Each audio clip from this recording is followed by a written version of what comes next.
ang sistema sa Dios nga gusto ka matug langit. Nga din ang tao makabaton sa gitawag og kinabuhing walay katapusan. Ang tao gikinahanglan mataho pag-usab. Ambot pasabot sa mataho ka pag-usab, encounter na sa tao diya sa Dios. Og tungod ni ana magbaton ka sa gitawag og relationship with Him. Ang but pasabot nga na kay relasyon diya kaniya tungod kay nahigugma na kaniya. Sama sa manggiuyab ba? Nga kung ikaw nakauyab na namoy gitawag relasyon nga labi nahigugma kaayo ka, mengo na dayon ka nga balang pag magbagyo, bala pag magbaha, basta kay bisitaan tayog ka. Muadto jud ko ninyo.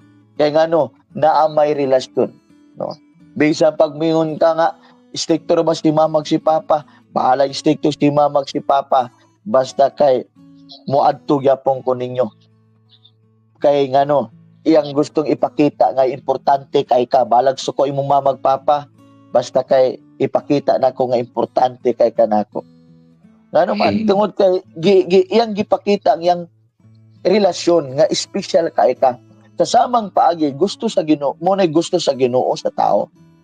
Nga bisan pag krisis, bisan pag bagyo, dili gyud ta mo give up, dili gyud ta magpatalaw, kun dili magpabilin tang mahigugma sa Ginoo. Ang pangutana, unsaon man imong pagpakita ang nahigugma ka sa Ginoo? Muna ang tao moampo gyud matag adlaw, magbasa siyang pulong, mustimba gyud, modaig sa Ginoo, mga lagad sa Ginoo, ipakita niya sa iyang isig katao nga naa gyud kay Kristo, nga naa kay Dios, naa